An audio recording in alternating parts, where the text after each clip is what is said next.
बच्चों, आप लोग कैसे हैं? आई होप आप लोग अच्छे होंगे, मज़े में होंगे। आप लोगों का हमारे चैनल बीनू स्टडी में स्वागत है। बच्चों, इस वीडियो में हम आप लोगों को चैप्टर 10 फिज़िक्स का पढ़ाएंगे। साइंस का चैप्टर 10th है और गुरुत्वाकर्षण, इंग्लिश में ग्रेविएशन बोलते हैं, ग्रेविएशन।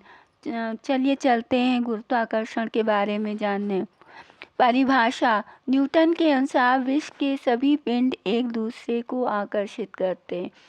मतलब कहने का मतलब होता है विश्व के सभी पिंड, संसार में जितने भी पिंड हैं, वस्तु हैं, सभी एक दूसरे को आकर्षित करते हैं।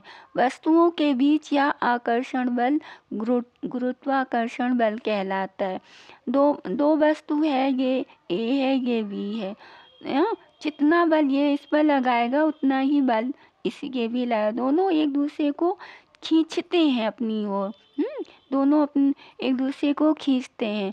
दोनों वस्तुओं के बीच एक समान बल लगता है, उसका मान बहुत बहुत कम होता है, इसलिए एक दूसरे को आकर्षित तो करते हैं मगर चिपकते नहीं।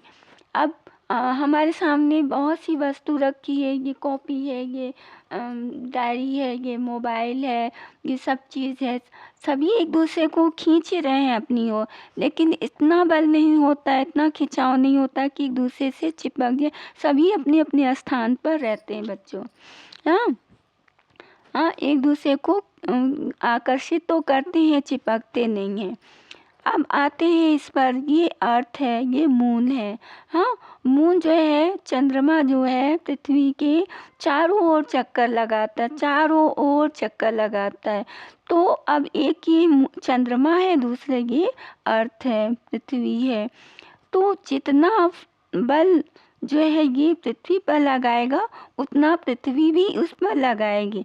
हाँ, लेकिन इतना ज़्यादा नहीं रहता है। इस फोर्स को बच्चों गुरुत्वाकर्षण बल कहते हैं। इतना ज़्यादा नहीं रहता है कि चंद्रमा पृथ्वी के पास आ जाए, चिपक जाए, एक दूसरे से करीब आ जाए। और इतना ज़्यादा भी मतलब इतना ज़्यादा नहीं रहता है कि चिपक जाए, और इतना कम भी नहीं रहता है कि दूर भाग जाए। इतना रहता है कि इतनी मतलब एरिया में वो वृत्ताकार चक्कर लगाता रहता है चारों ओर।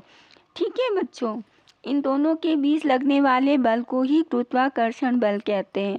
पृथ्वी चंद्रमा पर गुरुत्वाकर्षण बल लगा रहा है, चंद्रमा भी पृथ्वी पर आकर्षण बल लगा रहा है। इतना कम गुरुत्वाकर्षण बल होता है कि चंद्रमा अपने स्थान पर रहकर पृथ्वी के चारों ओर चक्कर लगाता है। इतना ज़्यादा भी नहीं रहता है कि वो चंद्रमा पृथ्वी से चिपक जाए, मतलब ज़्यादा नहीं रहता चिपक जाए, इतना कम नहीं रहता है कि दूर भाग जाए। अपने स्थान पर रह कर के पृथ्वी के चारों ओर चक्कर लगाता रहता है। अब आते हैं इस पर। अब ये है एक लड़का है। अब उसने अपने हाथ में जो है वो डोरी लिया है, धागा लिया है, उसको पत्थर से उसको लपेट दिया है, पत्थर को धागे से लपेट दिया है, ठीक है, और बांध दिया है। अब उसको वो हाथ से नचा रहा है, नचा रहा है, द्वितीय पथ पर चक्कर मतलब घुमा रहा है ना। तो उस पर जो होता है, उसके हाथ पर जो है एक बल लगता है। हाँ, तो ये अभी केंद्रीय बल होता है हाथ में चक्कर। अब वही जो है छोड़ देगा, ये लड़का छोड़ देगा, तो ये वस्तु जो है, ये धागा सहित जो है वो सीधे सीधे हाँ सीधे सरल रेखा में चला जाएगा दूर। और जब तक हाथ में रहेगा तो इसके बल के कारण ये जो है अपने एरिया में चक्कर लगाता रहेगा। तो इससे जो है केंद्र पर बल लगता है, इसे अभिकेंद्रीय बल कहते हैं। हाँ, अब यहाँ देखिए लिखा है वही बात। धागे के एक टुकड़े को लेकर इसके एक सिरे पर एक छोटा पत्थर बांधते हैं। धागे के दूसरे सिरे को पकड़कर पत्थर को वृत्ताकार पथ में घुमाते रहते हैं। आमतौर से बच्चे जो है ऐसे नचाते रहते हैं खेल खेल में। और जब छूट जाता है हाथ से तो सीधी रेखा में जाती है। अब वो तब जब बाहर की हो जाता है, लंबवत जाता है, तो वो अब केंद्र बल होता है। अब पत्थर की गति की दिशा को देखते हैं। धागे को छोड़ने पर फिर पत्थर की दिशा को देखते हैं। मतलब जब तक हमने छोड़ा नहीं तब हम पत्थर की गति की दिशा को देखते हैं, जब हमने छोड़ दिया तब पत्थर की दिशा को देखते हैं। धागे को छोड़ने से पहले पत्थर एक निश्चित चाल से वृत्ताकार पथ में गति करता है, छोड़ने से पहले, तथा प्रत्येक बिंदु पर उसकी गति की दिशा बदलती रहती है। अब ये है या धीरे धीरे धीरे धीरे गति की, पहले यहाँ है फिर धीरे धीरे करते गति की दिशा बदलती रहती है। दिशा के परिवर्तन में वेग परिवर्तन या त्वरण सम्मिलित है। जिस बल के कारण यह त्वरण होता है तथा जो वस्तु को वृत्ताकार पथ में गतिशील रखता है वह बल केंद्र की ओर लगता है। इस बल को अभिकेंद्रीय बल कहते हैं। धागा छूटते ही केंद्र बल से खत्म हो जाता है। अभिकेंद्र बल केंद्र से खत्म हो जाता है। धागा सीधी रेखा में कहीं दूर चली जाती है।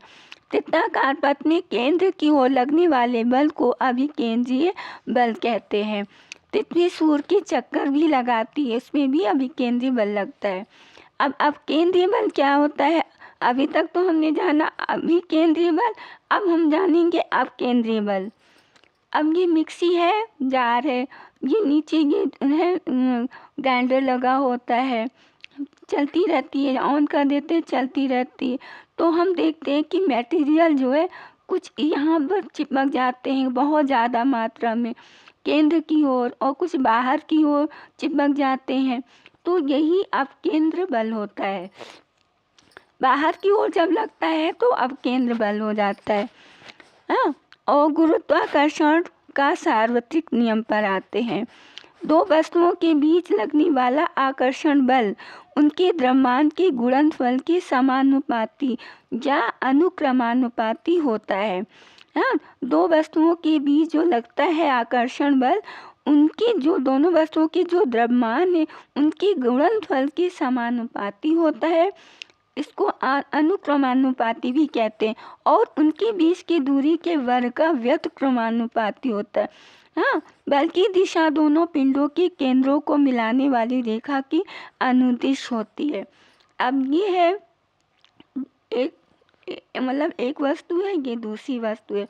इसका द्रव्यमान m1 है, इसका द्रव्यमान हमने m2 रखा। इधर से भी बल लग रहा है और इधर भी बल लग रहा है।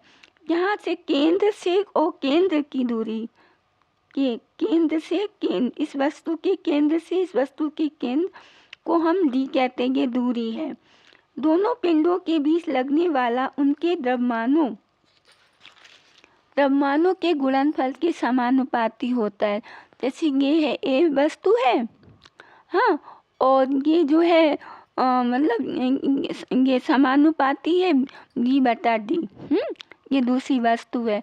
जब विभाजन होता है बच्चों तो यही चिन्ह जो होता है व्युत्क्रमानुपाती कहलाता है। जैसे ये है, जिस तरीके से ये है डी नीचे की ओर है, विभाजन है, तो इस चिन्ह को यहाँ पर हम व्युत्क्रमानुपाती कहते हैं।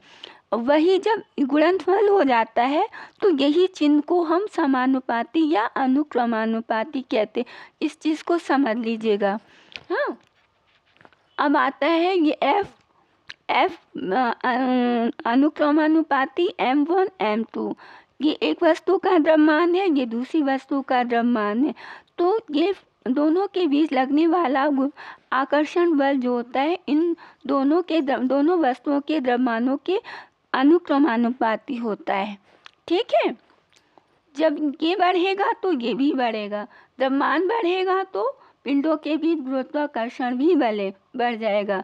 अब दूसरे पर आते हैं एफ व्युत्क्रमानुपाती बटे में है ना, तो व्युत्क्रमानुपाती कहेंगे 1/d²।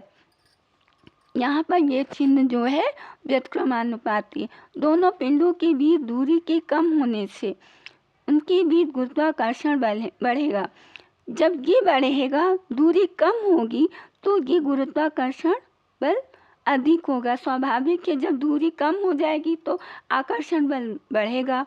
जब दूरी ज़्यादा होगी तो इसका मतलब आकर्षण बल कम है, कम ही होगा। तो वही चीज़ है, लेकिन दूरी के स्क्वायर में केवल दूरी नहीं, दूरी के स्क्वायर में डी स्क्वायर। तो जैसे कि अगर 3 मीटर की दूरी है तो उसका स्क्वायर हम लेंगे तो 3 × 3 = 9। तो ये 9 गुरुत्वाकर्षण बल बढ़ेगा। अगर 4 दूरी है तो 4 दूरी के स्क्वायर 4 × 4 = 16। तो ये यहाँ पर 16 में बल बढ़ेगा। अब आता है 5 स्क्वायर, तो 5 × 5 = 25।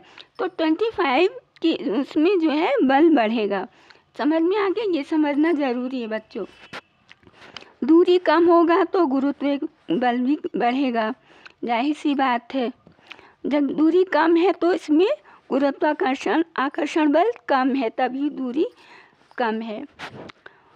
और पहला है F अनुक्रमानुपाती m1 × m2। दूसरा है F व्युत्क्रमानुपाती 1/d²। हाँ, ये 2 फॉर्मूला है।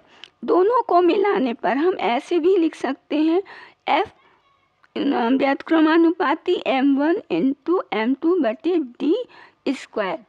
ठीक है। F = जब हम इसको हटाते हैं तो g लगा देते हैं। F = g × m1 × m2/d²। ठीक है। ये g क्या है बच्चों? g बराबर गुरुत्वीय स्थिरांक या नियतांक है। इसका मान हमेशा 1 होता है, ये हमेशा स्थिर रहता है, कांस्टेंट रहता है। माना 2 पिंड जिसके द्रव्यमान m1 व m2 है, एक दूसरे से d दूरी पर स्थित है। यदि उनके बीच कार्य करने वाला आकर्षण बल F है तो गुरुत्वाकर्षण बल के अनुसार, हाँ चलते हैं। अब ये 2 वस्तु है। अब केंद्र से केंद्र, इसका केंद्र इसका केंद्र, दोनों को मिला देते हैं। केंद्र से केंद्र तक ये दूरी हो जाएगा। पहला, गुरुत्वाकर्षण बल का मान वस्तुओं के द्रव्यमान के गुणनफल के समानुपाती होता है। F अनुक्रमानुपाती m1 × m2 समीकरण नंबर 1। और दूसरा है F व्युत्क्रमानुपाती 1/d² समीकरण 2। दोनों को मिलाने पर ये निकलता है, इस तरह हो जाता है। यहाँ g का मान जो है पिंडों की प्रकृति, माध्यम, समय, ताप इत्यादि पर निर्भर नहीं करती। इसका मान हमेशा स्थिर रहता है। तो पिंड की प्रकृति हो, चाहे माध्यम हो, समय हो, ताप हो, इत्यादि पर निर्भर नहीं करती। अब g का मान क्या होता है? g का मान 6.67 × 10⁻11 न्यूटन मीटर² ठीक है। ये g का मान 6.67 × 10⁻11 न्यूटन मीटर²/kg²। कैसे आया है देखिए। F = g × m1 × m2/d²। F, अब इसको हम इधर कर देंगे तो F × d² = g × m1 × m2 हो जाएगा। हाँ, अब हम इसको नीचे कर देंगे, इसका मान हमको निकालना है। अब हम इसको ऐसे कर देंगे, नीचे लाएंगे तो क्या बन जाएगा? F × d² m1 × m2। हाँ, तो ये न्यूटन हो गया, ये मीटर² हो गया, ये kg² हो गया। चाहे इसको हम इधर लिख दें, चाहे हम इसको इधर लिख दें, बात वही है। अब आते हैं इस पर, अगर m1 और m2 दोनों का द्रव्यमान 1 kg है तथा d 1 मीटर हो, तब क्या होगा? g = F × 1² 1² 1 यही तो फॉर्मूला है। तो ये 1 होगा तो यहाँ F हो जाएगा, बटे यहाँ भी 1 होगा, g = F आएगा। तो g बराबर F। हाँ, गुरुत्वाकर्षण बराबर क्या होता है? g का मतलब होता है गुरुत्वीय स्थिरांक, गुरुत्वाकर्षण स्थिरांक, और ये बराबर होता है बल के। यहाँ पर बल गुरुत्वाकर्षण बल मतलब g और F दोनों मतलब बराबर हैं।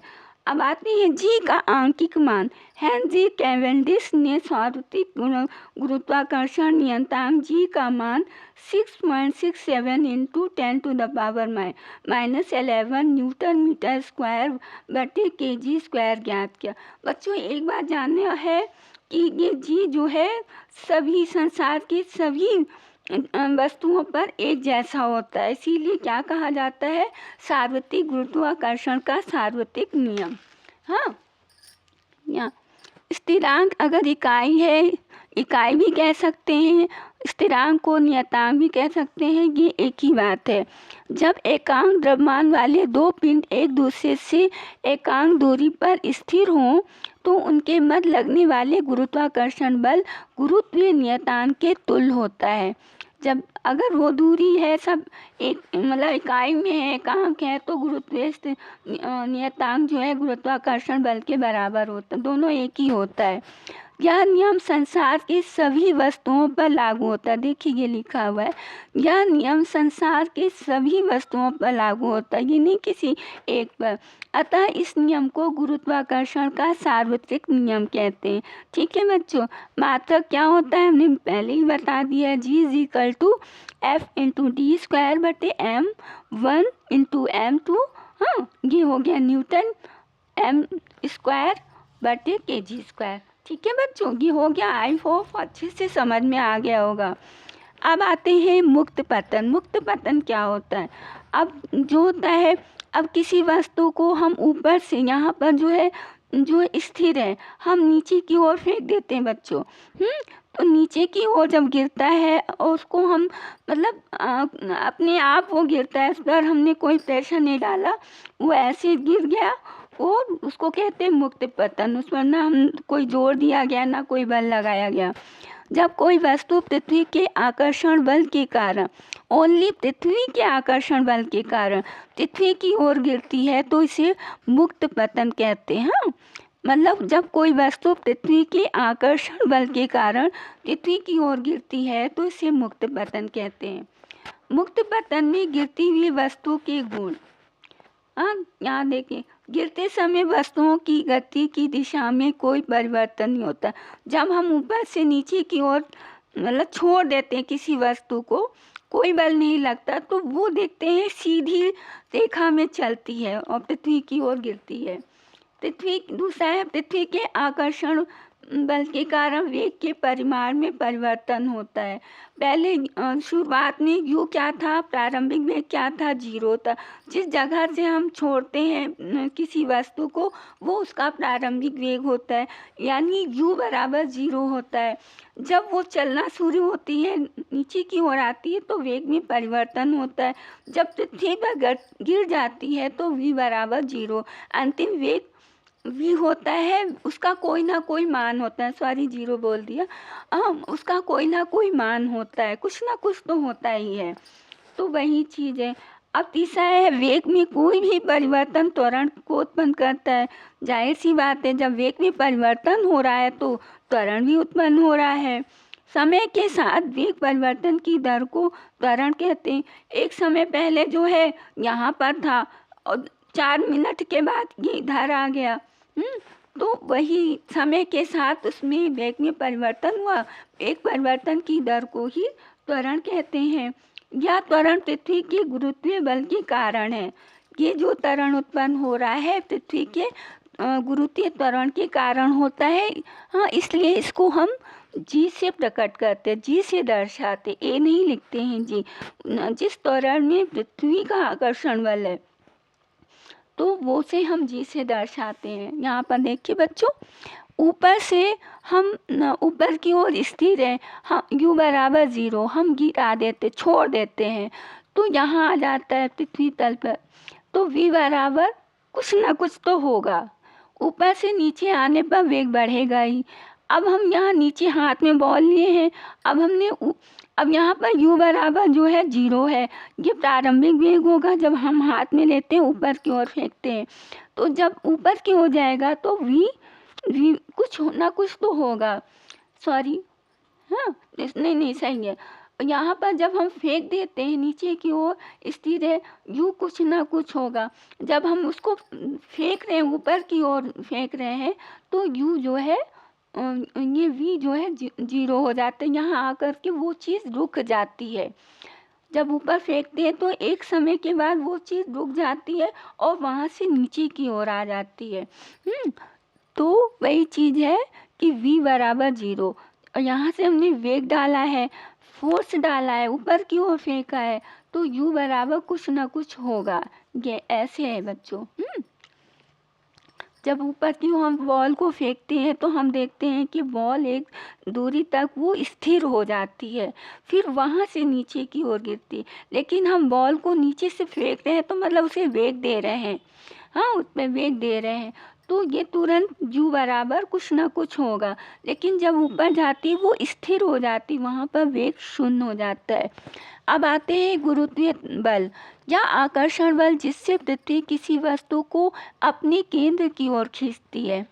किसी वस्तु को अपनी पृथ्वी किसी वस्तु को अपने केंद्र की ओर खींचती है। अब ये यहाँ वस्तु है, ये पृथ्वी है, इस वस्तु को अपने केंद्र की ओर खींचती है। ये एक होता है, सतह होता है, लेकिन मेन यहाँ पर फोर्स होता है। गुरुत्वीय त्वरण, पृथ्वी के गुरुत्वीय बल के कारण उत्पन्न त्वरण को गुरुत्वीय त्वरण कहते हैं। ये तो हमने पहले भी बता दिया। इसे जी से दर्शाते हैं। गुरुत्वीय त्वरण का मात्रक भी वही होता है जो साधारण त्वरण में होता है। जो साधारण त्वरण का होता है वही जी का भी होता है। गुरुत्वीय त्वरण जी के मान का परिकलन। माना पृथ्वी का द्रव्यमान m है तथा त्रिज्या r है, तथा पृथ्वी का कुल द्रव्यमान उनके केंद्र पर संकेंद्रित होता है। पृथ्वी का पूरा जो भार होता है, किसी वस्तु का कोई भी भार जो होता है केंद्र में होता है, केंद्र पर इकट्ठा होता है। माना कोई वस्तु जिसका द्रव्यमान m है, स्मॉल m है, पृथ्वी तल पर अथवा उससे कुछ ऊंचाई पर स्थित है। पृथ्वी की त्रिज्या के सापेक्ष पृथ्वी तल से वस्तु की दूरी को नगण्य मानते। अब वस्तु चाहे यहाँ हो या यहाँ हो, इतनी दूरी को हम लोग कुछ नहीं मानते, नगण्य मानते हैं। थोड़ा सा पृथ्वी के थोड़ा दूर है या पृथ्वी की सतह पर है तो उस दूरी को कुछ नहीं मानते, वही चीज़ है, नगण्य मानते। अतः वस्तु की पृथ्वी के केंद्र से दूरी r के ही बराबर मापी जाती। वही जो त्रिज्या होती है पृथ्वी की, वही दूरी होती है। ठीक है बच्चों।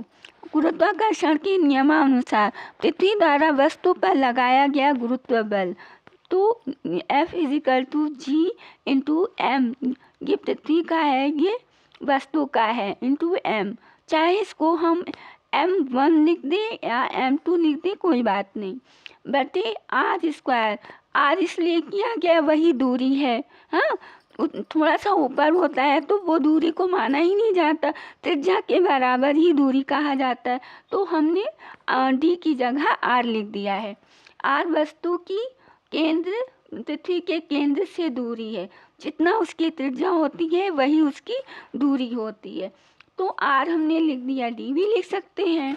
F = ma होता है, ये तो हमने पहले भी बताया है, ये होता है। अब ये जो है बताया गया है, ये अर्थ है, पृथ्वी है, ये वस्तु है। अब ये केंद्र से यहाँ तक की दूरी, इस दूरी को हम लोग नगण्य मानते हैं, ठीक है। या एकदम सतह पर है तो भी वही बात है, त्रिज्या के बराबर ही दूरी मान, जो पृथ्वी की त्रिज्या होती है वही उसकी दूरी होती है। यहाँ पर F = mg। हम ये गुरुत्वीय आकर्षण बल पढ़ रहे हैं, इसलिए हम यहाँ पर A नहीं लिखेंगे, G लिखेंगे। F = Gm × M बटे r², समीकरण 1 है। अब कैसे इसको करेंगे देखते हैं। F = mg होता है, अर्थात ये भी होता है, F बराबर ये होता है तो F बराबर ये भी होता है, G × M बटे r² = mg। ये भी बल है, ये भी बल है, दोनों ही बल हैं, बराबर बराबर हो गए। दोनों बराबर है, m कट जाता है तो क्या आता है, g बटा r² बटा g। g चाहे इधर लिखो चाहे इधर लिखो, जी बराबर Gm/r²। पृथ्वी का ये द्रव्यमान है, ये पृथ्वी की त्रिज्या है। तो गुरुत्वीय आकर्षण बल इजिकल टू Gm/r²। ठीक है बच्चों, दोनों ही बल हैं, दोनों ही बराबर हैं, तो हम इस तरीके से लिखते हैं। ये हो गया, इस तरीके से लिखे F। तो इस तरीके से हमने इसको काटा तो ये बराबर ये आता है। हाँ ठीक है, हो गया बच्चों। ये वस्तु के द्रव्यमान से कोई लेना देना नहीं होता है, इसमें द्रव्यमान से कोई लेना देना नहीं होता। अब ये ये एक पत्थर है और ये कागज़ है। ये 10 किलो का है, ये 100 किलो का है। ठीक है, हम इसको भी फेंकते हैं, इसको भी फेंकते हैं। अगर खुले में है तो वो वायु के कारण ये इस पर प्रेशर पड़ता है, ये हल्की होती है, इसलिए जो है ये देर में जाती। अगर एक वैक्यूम में अगर इसको दोनों को रखते हैं और छोड़ देते हैं ऊंचाई से, तो हम देखेंगे कि दोनों एक ही साथ मतलब जो है ज़मीन पर गिरेंगे। अगर हम खुले में छोड़ेंगे तो उस पर वायु का असर पड़ेगा। चूँकि ये ज़्यादा भारी है, ये कम भारी है, हल्की होने के कारण जो है इसमें वायु का असर पड़ता है, वो डिस्टर्ब हो जाती है, रुक जाती है। लेकिन ये भारी है इसलिए आराम से गिर। लेकिन वैक्यूम में, निर्वात में अगर हम रखते हैं तो देखेंगे कि ये दोनों एक समान समय में नीचे की ओर गिरेगी। एक समान गुरुत्वीय त्वरण उत्पन्न होगा, दोनों ही एक साथ नीचे आएंगे।